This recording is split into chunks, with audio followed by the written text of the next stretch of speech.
Good morning, ladies and gentlemen.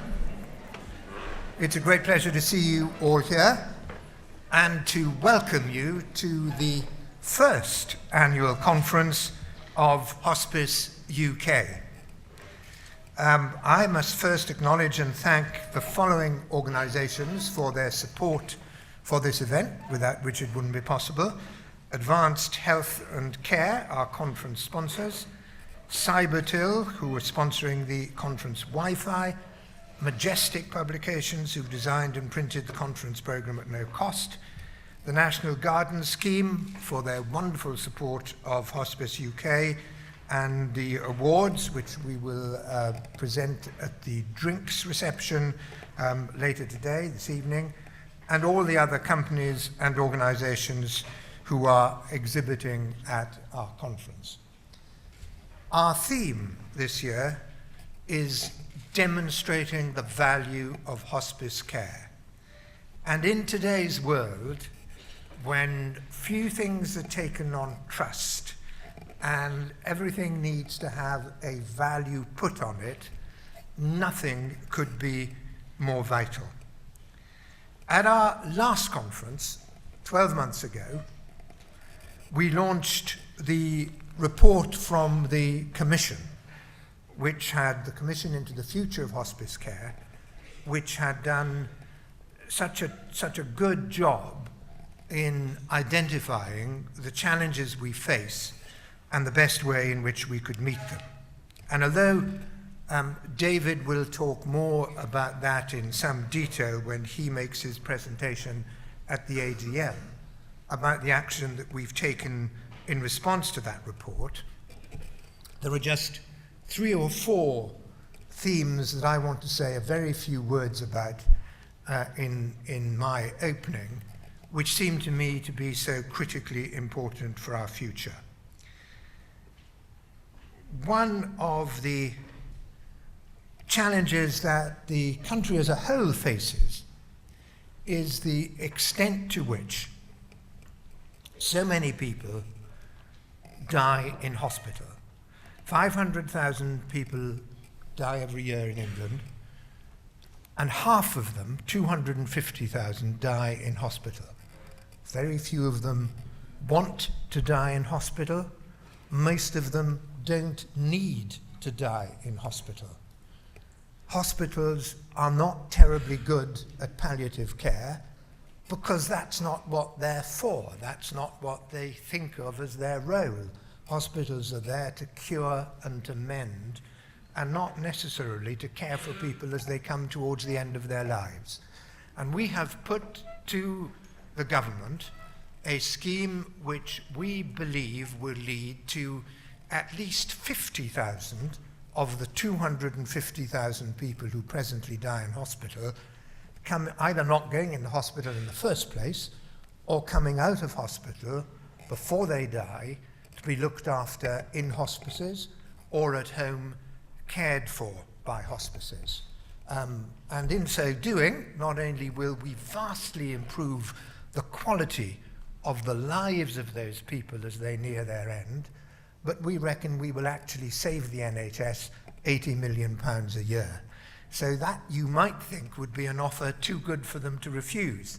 We want to run half a dozen or so pilots starting next year to demonstrate the most effective way in which this can be done, because some of it is already being done by individual hospices across the country, and we want to find the best way of doing it so that we can present a really effective model to the NHS.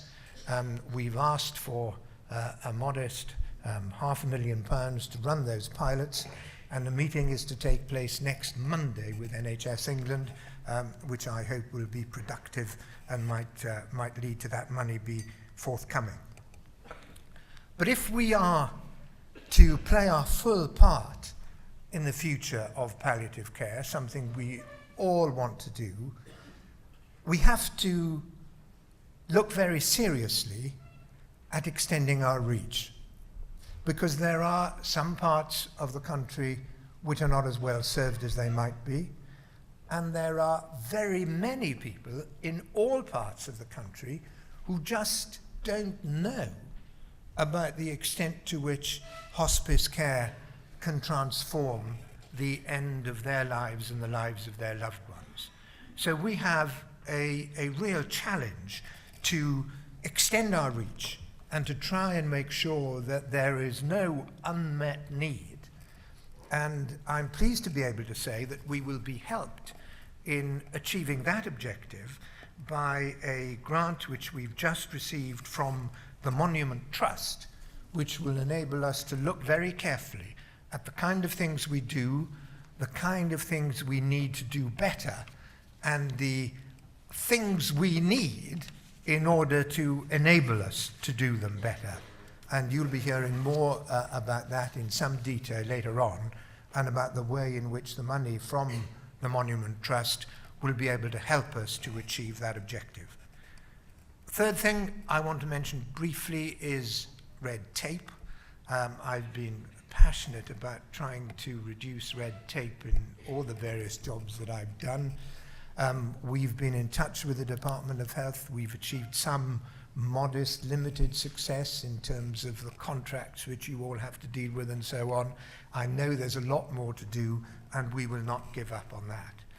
And finally, in these opening remarks, I'd like to mention a new project which is very close to my heart, a project which we are undertaking together with Together for Short Lives and the Wolf Institute. And that is the extent to which we can make sure that the Muslim community in this country are aware of what hospices can offer and make use of the services we can offer. That, I believe, will be of great assistance to members of that community. But I actually also think it can have a wider significance, because in so many ways, what we do in the hospice movement can, I think, be a real model to the rest of society, because we show in so many ways what can be done.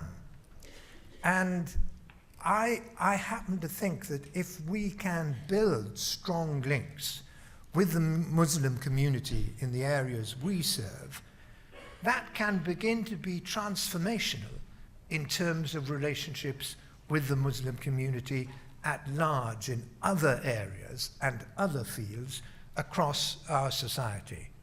So in that respect, and in so many others, we have a vital mission to accomplish. We are here today because we all believe passionately in hospice care, in the extent to which it can transform the quality of the end of people's lives, whether they're young or old, whether they live in England, Scotland, Northern Ireland, or Wales. We can really make a difference. That's why we're here. That's what we are committed to doing, and that's what I'm sure we will continue to do over the years ahead. And our first speaker, as I move to the substantive agenda for our conference, is eminently well qualified to help us chart our course through this area and time of change. Dr. Helen Bevan has been a leader of large-scale change in the NHS for more than 20 years. She led the groundbreaking business process re-engineering transformation programme at the Leicester Royal Infirmary in the 1990s. She was then asked to become a national leader of initiatives to improve patient access to NHS care, for which she was given the OBE in 2001. She's been at the forefront of NHS improvement initiatives that have made a difference for thousands of patients ever since. And I've got a long list of things which Helen has done. I'm not going to run through them all. She is acknowledged globally for her expertise in large-scale change and the ability to translate it into practical action and deliver practical outcomes. She provides advice, guidance and training on transformational change to leaders of healthcare systems across the world. So we could have absolutely no one better to guide us through the pitfalls of change that lie ahead. Helen, thank you for coming to our conference. Over to you.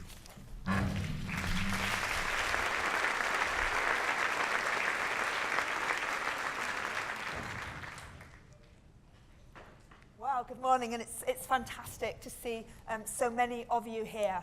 And what we're going to talk about for the next 40, 50 minutes is about building energy for change across the hospice movement. And I think it's really pertinent, to talk about energy, because when you look at the evidence around change at a large scale and why change goes wrong, okay, the most important factor is energy for change. We start with such great aspirations for change, but over time the energy fizzles out, it dies away, and the changes that we want for the people that we serve, it doesn't happen. So let's start with a statistic. Okay? In the world I live in of transformation change, this is a kind of a magic figure. Okay? Anybody know why 70% is a magic figure in the world of change? Let's shout it out. Somebody brave. Very good. Okay. Okay, this is this magic figure. Around 70% of change initiatives fail to achieve their objectives. And 20 years ago, John Cotter was writing in the Harvard Business Review saying that 70% of change initiatives fail. Recently, the Gallup organisation has been undertaking analysis again across the world of change initiatives. Guess what? 70% of change initiatives fail. So I don't know what we've been doing in 20 years, but it doesn't seem to have got any better. And I've got some data here from McKinsey, so it's got to be right. And basically, this was a study that McKinsey did of 3,000 senior leaders across the globe in the voluntary sector, in the corporate sector, in government, in health. And what they found was only about 25% of change initiatives get anywhere near achieving their change objectives. And the reality is, it's probably somewhere near 5% where we've got these big aspirations for change and we actually deliver them and we sustain them, we move on to the next stage of change. And I know when I talk to many colleagues in the hospice movement, we have got some big ambitions for change, big ambitions to make a difference to a lot of people. So I guess the big question for us is, what can we do to be in at least the 25% and ideally in the 5%? And that's our focus this morning. And, I'm going to make all my slides available, and at the end there's a reference list with lots of nice links. And this is somebody, a practitioner, a researcher of change who I really appreciate. He's called Peter Fuda, and he's based in Sydney in Australia. And this is a great paper to download, Why Change Efforts Fail. And he talks about building our change efforts on 5 flawed assumptions. Okay? So just think about these in the context of the change that you're engaged in. Okay? The first one is that we can actually manage it, in a kind of objective way. Secondly, that as human beings, we go into a change and we don't get emotional about it and we don't have kind of interests. We just go straight into change. The third one is that there are like X steps to change. We'll come back to that in a moment. The 8 steps to transformation or the 11 steps to large-scale change. The fourth one is that we actually have a neutral starting point for change. I mean, I'm somebody who, lives and breathes large-scale change in the NHS and do a lot of work with other healthcare systems. And it's astonishing to me, how many of our change efforts, we forget what went before, we forget the history, we forget what people have done, we just pretend that it's neutral. And then the final one, I'd say, is the idea that actually the change itself is the goal. We get so focused on the change that we're trying to make that we think, oh, it's our goal to make that change happen. But change isn't the goal. The goal's the goal. You know, it's what we want for the people that we serve, for our patients, for our members. And you know, it's interesting to me now, there's lots of work going on around integrated care. Integrated care is not the goal. You know, the goal's beyond integrated care, and we forget that. So, when I look back over my 20-year plus career in the NHS as a leader of change, you know, it reminds me of this picture here. This is an art installation by an artist called Adam Katz. And what he did, he took 25,000 orange plastic soldiers and he stuck them all on a shop window to say that all of my good ideas are battles. And I think, you know, any of us that are involved trying to make change happen at any scale, you know, with really good aspirations, it just feels like change is a battle. You know, I think most of the good things that I've done, or that I feel really proud of, they haven't just happened. You know, they've been a fight. And I think that all of us as change leaders, you know, we have a fight on our hands. And I really like this quote from Thomas Huxley, the evolutionary biologist. And he's talking here about Darwin and Darwin's radical theories in Victorian times. And he says, new truths begin as heresies. And I think it's the same for us, because I think actually, you know, as a community of leaders of positive change, because, you know, we want the outcomes for the people that we serve. Actually, we're putting across new truths. I think many of the things that you do are putting across new truths to the NHS, and the NHS isn't always ready for new truths. Okay, let me show you a new truth that I really believe in. This comes from somebody called Gary Hamel. And Gary Hamel, according to the Financial Times, is the #1 business influencer in the world. And this is what Gary Hamel says about change. This is his new truth. And he says, change always starts at the fringe or at the edge. And it always starts with the activists. And you know, those of us that work in the NHS, like, people think there's a different truth. Okay, people think change starts at the top. It doesn't. Okay, it starts at the edge and it starts with the activists. And I think that what we've got here is a room full of people who operate brilliantly at the edge and who are activists. And I think that, you know, many of you are the kind of hope for the future. And I think your time is coming. So let's look at what's happening out there, you know, in the wider world of change, because I think all of us who are, you know, involved with very big change agendas at the moment, we need to be thinking about these factors. And I would say that seismic shifts are happening. You know, change is changing so rapidly. We can think about it in no other way. And what I want to do now is just show you some of the big trends that are happening. And you know, when you look across the world, what are people saying about change? You know, we look at the practitioners, we look at the researchers, we look at the futurists.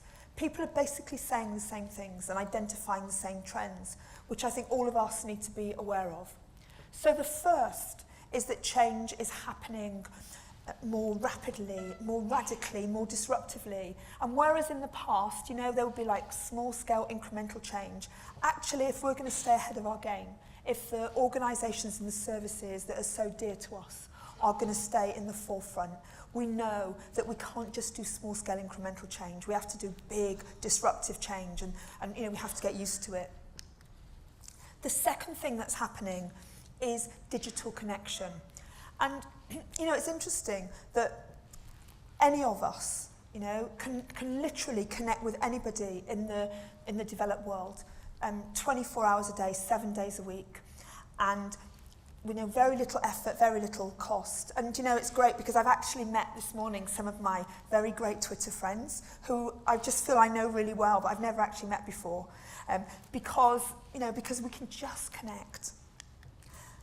The third thing that's happening, and it's happening across industries, across the world, is that work is becoming more and more complex. In this highly interconnected world, you know, it means that we can't just contain jobs within single organisations. You know, when I look at my world in the NHS, I look at what hospital colleagues do. Compared to even 4 or 5 years ago, the patients that are in our wards are sicker. They've got more complex needs.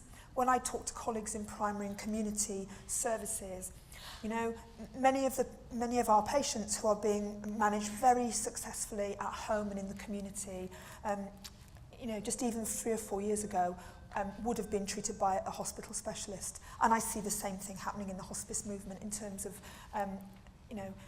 who you're treating, where you're treating, how you're supporting people. It's just the sheer nature of the work is getting so much more complex. And there's a very significant consequence of that shift towards work becoming more complex. And that is that the nature of hierarchical power is diminishing. Whether we like it or not, it's happening. Because the kind of jobs that we used to do, we could contain them. Like we could organise people in a certain department doing routine, repetitive jobs. It just doesn't work like that. We have to work across organisations, across systems, across communities, and we just can't control and manage people in the way that we used to. And the final thing I wanted to say, in terms of what I see as the big change, is that change is happening more and more at the edge. If you look at the big corporate organisations, what's happening is like their innovation processes, their research and development, their change management processes, instead of being right at the heart of the organisation with the leadership, they're moving them right out to the edge. Okay? Because they understand that we've got to be able to change and innovate so much more quickly these days. So we need our people to be right out there on the edge, linking up with lots of other people in lots of organisations, because it's the only way to move forward. And I guess that many of you in the hospice movement know an awful lot about leading from the edge. And I think that many of us in the NHS can learn greatly from you, so watch this space. And I really, I think we have a kind of a risk. And it's framed here by Maddie Grant, and she says, we are on a collision course between the new organic human-focused forces of social media and digital connection, okay, and the machine world of our organisations. And I think that many of our organisations, when things get risky and we're trying to control things and we're concerned about the money and we're concerned about where things are going, we try harder and harder to manage risk, to build in big program management systems to our complex changes. And actually, I think often we should be doing the opposite. So what I've got here is a diagram where what I've tried to do is kind of sum up what I think is happening with change in a single slide. And what I'm doing here is contrasting the dominant approach to change with the emerging direction.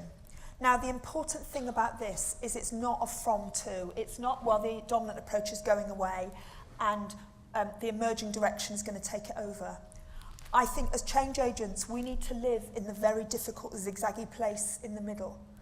And I'll talk about this in the context that I know of the NHS. But I think that it is as relevant to you, and I think it's important in terms of where the NHS is going as well.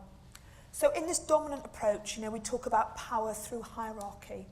And what we mean by that is the people with the power are the people with the positions at the top of the organisation. But in this emerging direction, power comes through connection. It's the networks we're in, it's who we know. In the dominant approach, we talk about the mission and vision of the organisation. Again, really important that we're clear about what our purpose is. But in the emerging direction, we talk more and more about shared purpose, because the kind of role that we play and being able to do it properly, we can't do it within a single organisation. We have to work right across community with multiple partners, with patients, with service users, with families, just in radically different ways. And in a sense, we can't control people with hierarchical levers. We've got to work in a big way on shared purpose. In the dominant approach, we talk about making sense through rational argument. And it's about being data-driven. It's about, effective planning processes. But in the new world, we make sense through emotional connection. Because one of the differences between the left and the right-hand sides, I would say, is the dominant approach is like, you have to do change. You have to do this because it's in the contract. You have to do this because it's the performance mechanism. You have to do this because the commissioner says you have to do it. Whereas in the right-hand side, it's about want to. It's about I'm doing this because it fits with my values and I want to be part of this change. So on this side, we make sense through emotional connection. When I went to improvement school in the NHS a very long time ago, what I was taught was that if I wanted to engage a medical doctor in change, I had to show him or her a graph. Okay, because doctors are only influenced by data. Do you know it's not true? Even doctors are far more likely to engage in change and to be called to action for change because we make an emotional connection with values than because we show them data. I mean, obviously we want the best of both worlds, don't we? We want really fantastic data that makes a compelling case, and we need to be able to build our story around it. You know, on this side, leadership is, or innovation comes from the top of the organisation, you know? Like, again, in my world of the NHS, the chief exec of the Foundation Trust says, we've got to take £100 million out of our operating budget over the next 18 months, and we're going to set up this big innovation programme, and we're going to get the whole organisation to innovate. Whereas on this side, you know, this kind of innovation, creativity, it's viral, it's grassroots, you know, it's much more bottom-up. Here, we talk about the kind of methods for change that we use, the methodologies being very tried and tested, you know, based on experience. And this is the world I come from, you know, the world of business process re-engineering, lean, Six Sigma, total quality management. But in this world, because we can now connect with almost anybody in the world, you know, rather than relying on the experts who know the methods, what we've got to be able to do on this side is to have approaches that are much more open, you know, being able to listen to anybody, to compare data, to co-create change with very different people. You know, this really came home to me recently because people tend to treat me like a method, you know, improvement method expert. And even if I don't feel a bit uncomfortable about it, kind of people need me to be that. So if you want me to be it, I'll be it. That's okay. But, you know, on this side, it's like, who are the experts? So recently, I was part of the leadership of a school for health and care activists, and we decided we want to have a virtual graduation, and because we had people taking part in our virtual school for change activists from 40 different countries, so we decided we would run a virtual graduation ceremony, and we would run it in Second Life. Do you know, like with avatars, where all the graduates are like avatars, and we kind of organised this ceremony.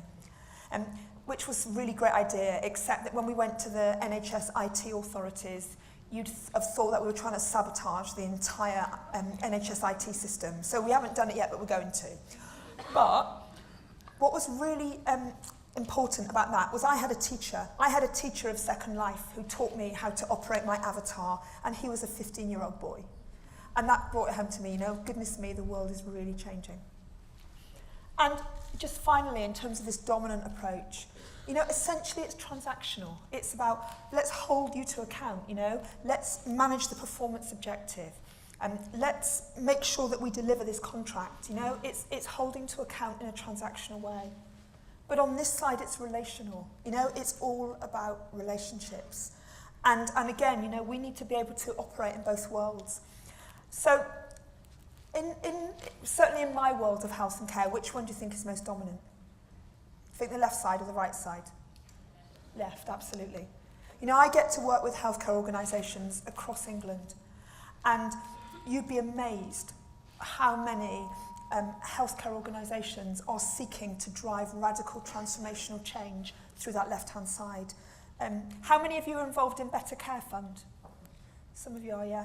I mean, if you look across England at Better Care Fund bids, they're nearly all written in that way. You know, and yet, if you look at the history of large-scale change, what it tells us is we really need to focus on that right-hand side. Okay, I'm going to just stop for 2 minutes. So have a little chat. I'll go back on the slide. Have a little conversation with other people on your table, okay? What does this mean for you, left and right-hand side? And in terms of, you know, your relationships with you know, other players in the system, okay? Where do we need to be going? I'll just give you 2 minutes. So, I mean, of course this wasn't written about healthcare, but you know, I see this all the time.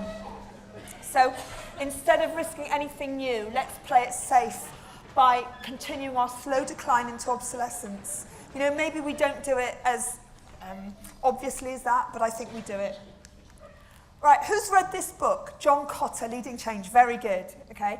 Anybody that goes to business school in this country and does a course on leading change will learn John Cotter, okay? This book, for 15 years, has been the best-selling change management book in Britain. Oh no, actually, it is across Britain and across the world. And remember what Peter Fuda said about X steps to change? Anyway, what it basically does is it gives us 8 steps to transformational change. And what John Cotter says is that, you know, if you're the leader of the organisation and you want to transform, you know, your services, your operations, follow these 8 steps. And I won't go through all 8, but he starts with, you know, establish a sense of urgency so people will take action.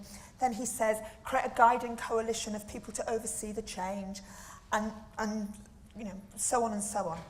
Well, we really know the world is changing, and we know because John Cotter now says this doesn't work anymore, or it doesn't work on its own. And about 10 weeks ago in this country, John Cotter published a new book, and it's called Accelerate. And what he basically says is, if you're the leader of an organisation, you can't create transformational change on your own. It just doesn't work through the mechanisms. And you know, when you think about you know, how organisations work, okay, even hospices, or hospice organisations, you know, we're designed for division. We create the work and we divide it up because it makes it easy to do. The problem with hierarchy is that, first of all, it's inherently risk averse, and we can't create the change at the scale and the speed that we need to. So as well as hierarchy, as well as using organisational levers, okay, we also need to work with connections. We need to work with networks and influence, and we need to do it inside our organisations. And, you know, we need both. And the implications of this are quite significant. We know we need lots of change agents, not just a few, okay? It's not just a few people with a change title. Everybody in our organisations, okay, and our volunteers need to be change agents. Many acts of leadership. And what he also says is that we shouldn't start leading change or creating change unless we've got at least 50% buy-in, okay? At least 50% of people have got it. When John Cotter goes into an organisation and leads a change process, he actually has a sign-up process, okay, where people have to sign up and say, yes, I accept this and I'm willing to be part of it. And unless 50% of people sign up, they don't do the change. I mean, certainly in my world, how often do we get 50% buy-in before we do change? Like, never. You know, we just like rush straight into action. And again, this theme, you know, we've got to change our mindset from you have to do the change. You know, it's the contract, it's what the commissioner wants, it's the performance target, versus want to. You know, I want to be part of this change. Okay, one more bit of theory. This comes from an article that was in the Harvard Business Review, July and August 2013. And it was written by 2 Canadian researchers called Battilana and Casciaro. And they went into a very big organisational system, and they followed 68 change initiatives around this big system. And what they did was that they worked out what it took to be a great change agent. Does anybody know what the organisation of the big system was that these 2 Canadian researchers went round? It was the English National Health Service. They went round the NHS, okay? And they discovered some really interesting things. But I just picked 2 out for us today. The first thing they said is, you know, in an organisation, actually being an effective change agent is very little to do with positional authority. It's very little to do with where you are in the pecking order or the hierarchy, okay? Being a great change agent is about being at the centre of the network and ability to influence. So, you know, if I'm somebody who is right at the heart of the network, connecting up with lots of people, I've got far more power as a change agent than somebody who's got a position of power. Then the second thing they said is if we want to create change on a small scale, which is, again, is a good thing, okay, we have to work through cohesive networks. And when we talk about cohesive networks, we talk about networks of people like us, okay?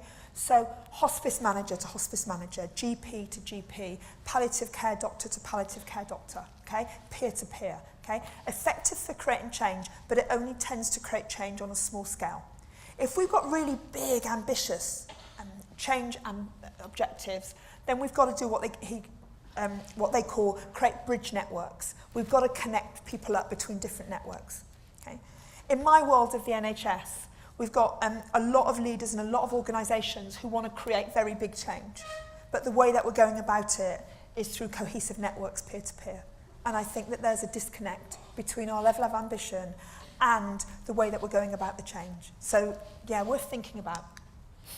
And, you know, again, if we look across the world at what's happening in the world of change, disruption has to be the new normal, you know, because we just can't do things in small-scale ways anymore. You know, goodness me, when I look at the NHS and how fast it's changing, and actually, I wonder if it's changing fast enough when we look at the agenda out there. So, you know, we have to be disruptors. And you know, we have to kind of champion disruption and be the disruptors.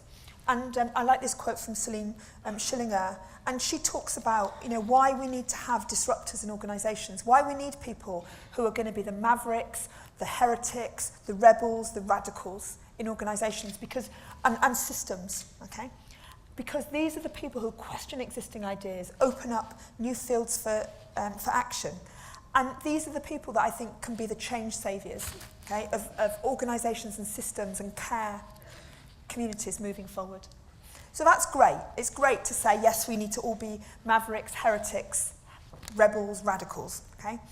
But what happens to people who are like this in organisations, okay? Do they have a nice life? No. No, typically not. And, you know, it's interesting, I've been reading some brain science recently, and what it's saying is, you know, being ostracised, being socially isolated, actually in our brains we feel it as strongly as physical pain. There is so much pressure on us to conform, to behave in certain ways. And yet we know, you know, just the very nature of change. If you want to change something, you have to break the existing rules. You have to challenge the status quo. So, you know, we have to do things differently.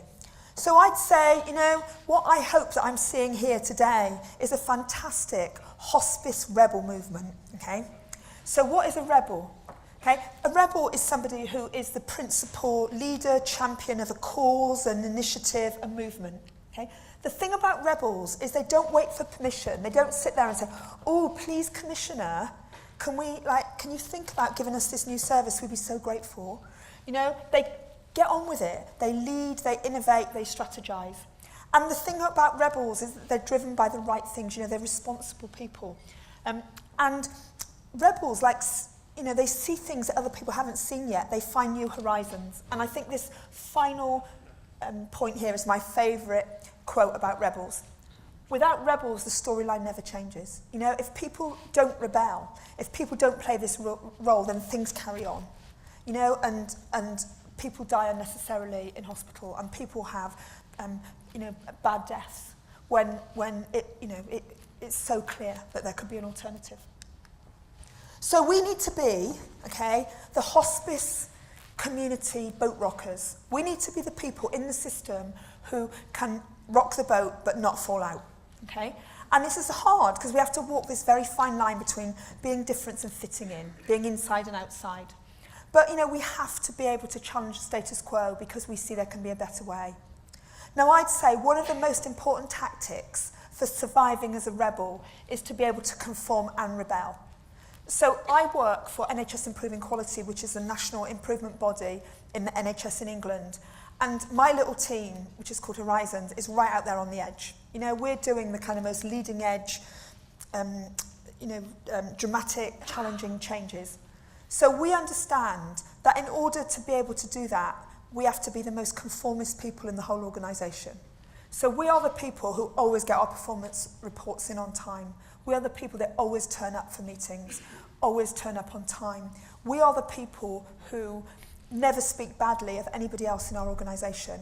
And actually, in our Little Horizons team, we have a deliberate strategy that we are going to outlove everybody else.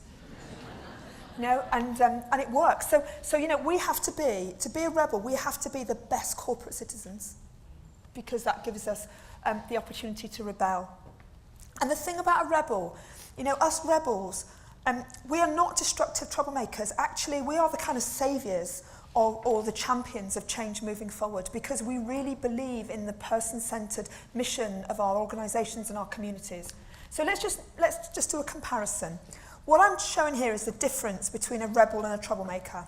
Let's talk about rebels first. Okay? Rebels create new things. They are very passionate about the person-centred mission of our organisations. You know, they're positive, they're optimistic, they're hopeful. They generate energy in people around them. and attract other people to their ideas and perspective. And they see, possibility, hope, potential everywhere. And they understand that to be a rebel, you have to work with other people, so they work together with others. Very different to being a troublemaker, okay? Troublemakers complain and whinge a lot, but the focus of the complaint or the whinge is like me, the injustice of my situation. My voice isn't being heard. And yeah, they're often very angry. They're pessimistic because they've been here 10 times before and it hasn't worked, so why would it be any different now? And they sap the energy of people around them because they're really hard work. They alienate other people. When some great, happy rebel comes along and says, oh, I've got this really great idea for doing things differently, they'll just see a problem in everything. And as a result, other people give them wide berth and they're alone. So again, I'm going to give you a little bit more table time, and this is what I want you to reflect on. What are you? Okay? Are you a rebel or a troublemaker? What moves people from being a rebel to falling out of the boat? And how do we protect against people falling out of the boat? So, I'm going to go back to the previous slide, and I'm going to give you 2 minutes to have a rebel versus troublemaker conversation on your table. I can feel some really, really great energy in the room. Okay, last bit now. So, one thing I wanted to say, of all those words in that list of being a rebel, the most important word around being able to, maintain life as a rebel is together. You can't be a rebel on your own, okay? You have to connect with other people. So, very often as change agents, we look at the world around us and we just think, well, everybody else has got to change. We look at the scenario that Michael talked about, where so many people dying in hospital when actually they want a different choice, and we can look at that and we can say, well, we need to change what GPs do. We need to change how nursing homes prepare people. We need to change what pharmacists do. So many things need to change for that to change. But the reality is that the only thing or person we can actually change is ourselves. So I think change really has to start with us. This is a different Huxley here. He says there's only one corner of the universe that you can be certain of improving, and that's your own self. So I think, as an energetic agent for change, we have to see that change starts with us. And, what do we know about successful boat rockers? Okay, what does the evidence tell us? First thing, again, you can't be a rebel on your own. You have to join forces with other people to change, to create action. We've got to work with small wins. Yes, we want to create big, large-scale change, but the reality is that if we can create small wins, we can create this sense of hope and possibility and confidence. Of course we're going to get a lot of obstacles. Of course we're going to have to fight a lot of battles. That's our territory. And the fourth one is what I'm calling here a strong sense of self-efficacy. Again, if you look at the evidence base, the literature on being an effective change agent, this issue about self-efficacy comes across really strongly. And being self-efficacious means that in the context of me and the change that I'm engaged in now, I really believe that I can deliver that change. Because if I don't believe that I can deliver the change, then it ain't going to happen. So, now up here on the top right-hand side, we've got a quote from Albert Bandura, who is the kind of guru of self-efficacy thinking. He's a professor at Stanford, and he says, the ability to act is tied to a belief that it's possible to do so. Okay? If we don't believe that we can really deliver this change, it ain't going to happen. And Henry Ford, the motor guy, he understood this 100 years ago, and he said, if you think you can or think you can't, you're right. And, just look at the research findings. There's a positive, significant relationship between the self-efficacy beliefs of a change agent and his or her ability to facilitate change and get good outcomes. So, one of the big programs that I'm involved in at the moment that's going to get launched is around wheelchairs. And for people with complex health needs, being able to get a wheelchair from the NHS very, very quickly. And we have massive problems at the moment. But if NHS, and I'm really positive and proud about what's going to happen in that area. But if NHS England comes to me and said, Helen, we've had this problem for 20 years and we're giving you 6 months to sort this out for the whole of England, and I'm sat there thinking, no way, then, whatever else happens, it's just not going to happen. And, we did some research just over a year ago around frontline change agents in the NHS and what are the barriers to change. And the biggest issue that came back was a sense of permission culture. And so many of our frontline colleagues saying, well, I've got loads of ideas for change in my unit or in my community clinic or in my ward, but I haven't got permission. I really can't make any changes without permission. And I think that's quite interesting. Like, what's actually going on here? Is it really a permission issue, which is externally generated, the forces of regulation and compliance and standardisation? Stop it. Or actually, is it a self-efficacy issue? And I would say it's probably complex and it's both. But a lot of it is about self-efficacy. It's about myself and how I feel as a change agent.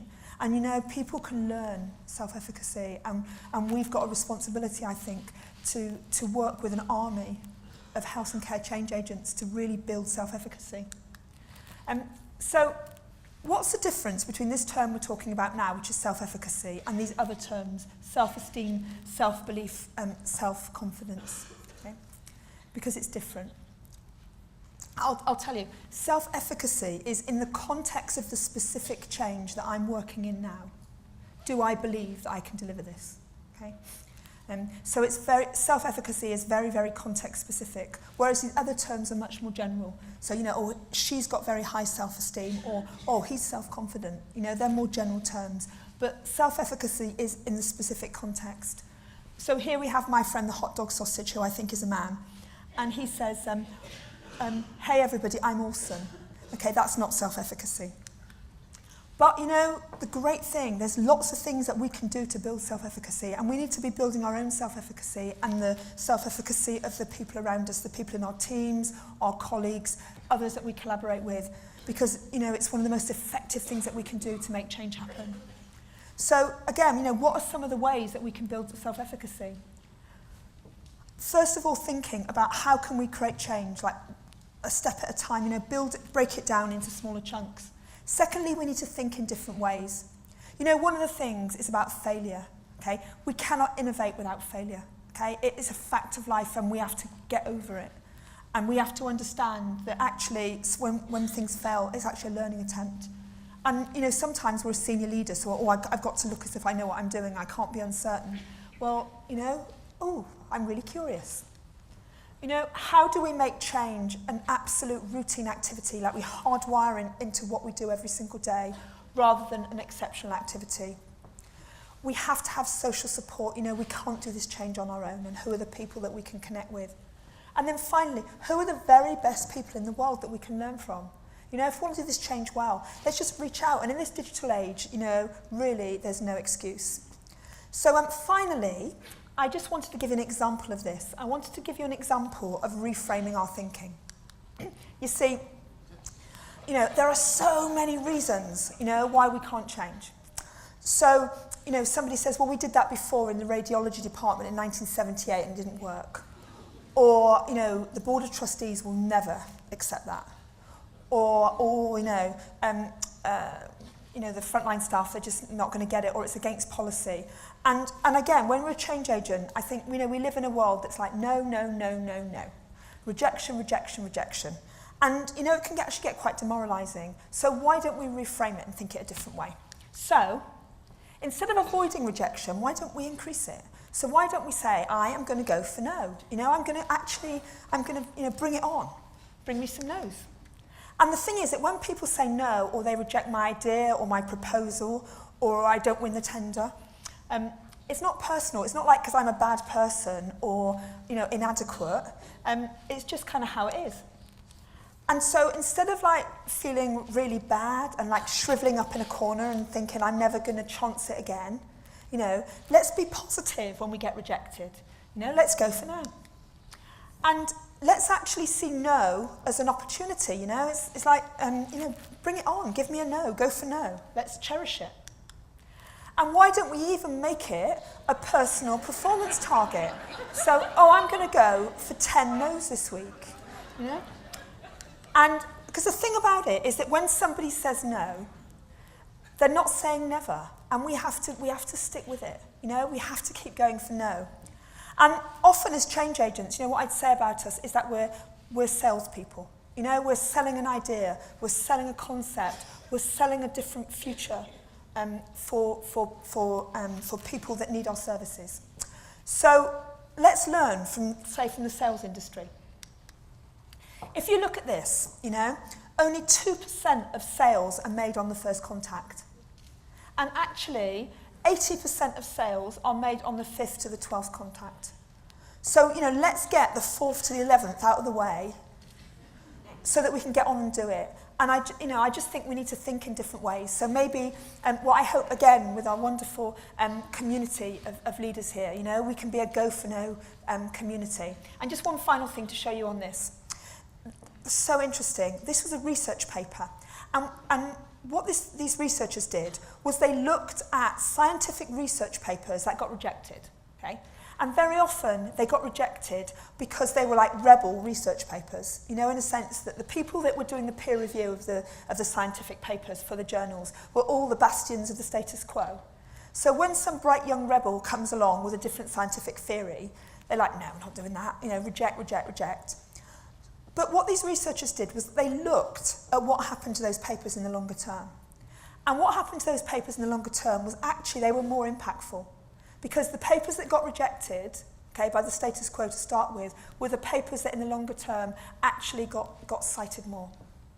So, the underpinning theme of everything that I'm talking about, I would call it thought diversity.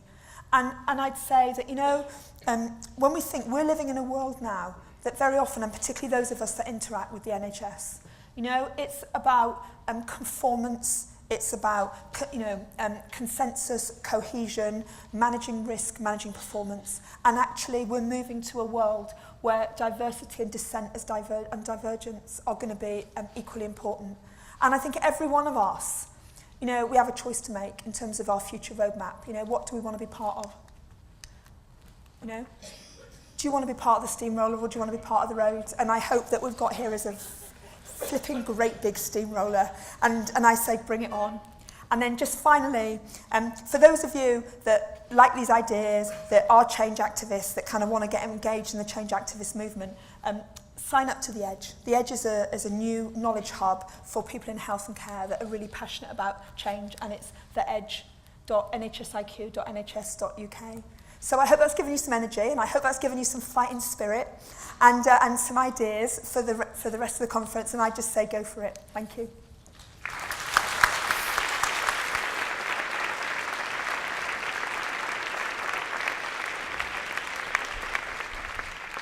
And thank you very much. You could not have got our conference off to a better start. We've got about 10 minutes for questions, which means we'll slightly overrun, and I should disobey the instructions that I was given. But that was such a fascinating presentation that I'm sure you'll have lots of questions to ask. There should be a roving mic, so if whoever wants to ask the first question will put their hand up, we can get going. Hello, Helen. My name's David Houston. I'm from Trinity Hospice up in Blackpool. I'm not originally from the NHS, so I'm fascinated by the left side, right side perspective. In my hospice, we're sort of somewhere in the middle at the moment.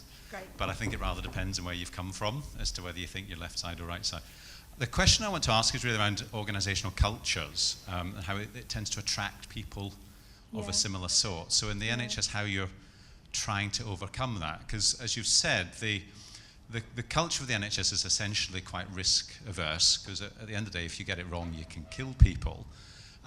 Equally, that type of culture can attract samey sorts of characters that equally find, as you say, comfort in that coherence and that sameness. So it's a big challenge, but I'd say that equally any health environment perhaps has a tendency to attract characters of that ilk, which would include the hospice movement as well. So I mentioned your thoughts about how you sort of attract the more radicals into large cultures that tend to be self-attracting. Yeah, and I think that's really that's really a great question, you know, I think we are moving to a world of disruptive change where we do need to have, you know, different voices and different kinds of people. And I would say that one of the biggest challenges, certainly for the NHS at the moment, is lack of diversity. And I think often people think about diversity as being about, you know, we don't have a workforce that reflects our local population, and that's important. But I think diversity goes as well as that very important aspect. I think it goes way beyond that as well, around how do we get different voices. You know, too often when we think about resistance to change, like we treat resistance to change as if it's a bad thing. You know, this is our performance goal, and, you know, anybody that resists, we call them horrible names like a laggard or in denial or, you know, a resistor. When actually it's only with diversity that we will get adaptability. So certainly in the work I'm involved in, you know, it's such a big focus. It's about getting different voices in. And I also think, you know, we're always saying, oh, leaders have to change. We're always saying, well, NHS leaders have to change. They have to be this and they have to be that. But I think leaders don't change overnight.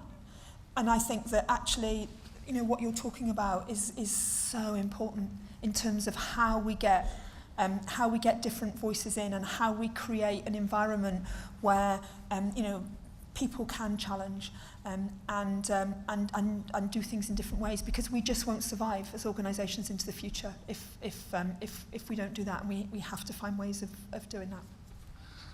Helen, that was a really good presentation. Thanks for that. I'm sure everybody's thinking very hard about how to apply what you've said. Can I just ask a question about the external impact on hospices? It's one thing for a board of trustees to start working in this way. Yeah. I know from our hospice's point of view, we're very dependent on the local community who see the hospice providing a service which they value. And we've had comments to say, whatever you do, don't lose sight of what the hospice is about. Yeah. There is a potential worry with this sort of thing that it's seen as being radical and maverick, and the people who we rely on to provide the money to keep the hospice going might suddenly say, I'm not sure this is the place that it used to be. So it makes the fundraising aspect, the income generation aspect really, really difficult. We get less than 20% from the government, which is substantially different than the NHS, I would suggest. Yeah. So the other 80% is coming from those people who might think, what's all this about? How do we deal with that? Yeah. So, you know what I'd say as a change agent? You can't be a kind of crazy Exocet missile rebel radical all the time, even though I'd kind of quite like to be. I think that, you know, being an organisational leader, and I'm an organisational leader too, we've got to live in that ziggy-zaggy place in the middle. You know, so, you know, we need to have really good planning processes, we need to stick to the absolute, you know, core of what we're about, and we need to do, you know, change activities as well. And, you know, when I look at the NHS at the moment, you know, very often what I see is a really fantastic leadership community, but people are so focused on just delivering the today and, you know, the kind of the current activity and the way that we do operations, that people haven't got kind of headspace and time to think, you know, radically and differently. So, and again, I think, you know, it's another example of, I think, how we have to be in that middle space. So, you know, we keep to the core of what we do, but we challenge all the time, because I think that, you know, there's never a best way. There's always a better way. And we have to be constantly seeking that at the same time as delivering the, you know, the operational day-to-day. And it's tough. Right, I'm afraid this will have to be the last question over here. Lord Howard mentioned in his introduction about the challenge of shifting care from hospitals into the community. And if you really simplify down the issues within the NHS at the moment, it is about that lack of ability to bridge the disconnect between the sorts of ideas you're talking about and the reality of frontline services, which are in many places in absolute crisis at the moment. So why is it so difficult to actually create a reality where we are investing in the community and pump priming those models of care closer to home, closer to patients, to relieve the pressure on the acute system? Why is the NHS failing to deliver that at the moment? Yeah. So what I'd say is I don't think the NHS is failing to deliver that everywhere. I actually think there's lots of places in the NHS or in local systems that are doing that really well, but it isn't everywhere. And in a sense, a lot of my focus is on how we create the context for change to happen. Because I think that, and again, I think it's a lot of, that left and right-handed diagram. I think so much of this is to do with the right-handed way of things. So I think if we are able to connect and we're able to build really clear shared purpose around what we want for our local system, and we can build trusting relationships and connections, then I think we can create the context for where that can happen. Personally, my view is that too often in the NHS we try and do this in a transactional way. I mean, if you look at a lot of the Better Care Fund proposals, they're highly complex programme management. They're like having to change. And of course we have to do that side of things. But what I think is if we actually start from the other side and we start from the want to change, that where we can build commitment to change at a massive scale and we can build meaning around that, we almost don't have to do compliance because people just do it anyway. So I think we need a massive focus and a massive investment into building the right local context and local relationships where change can happen, and I see that happening more and more. And thank you very, very much indeed. You've been absolutely fascinating. It's been the most terrific start to our conference, and I can't thank you enough for the insights that you've given us. And I'm sure that everyone here will want to express their appreciation. Thank you very, very much.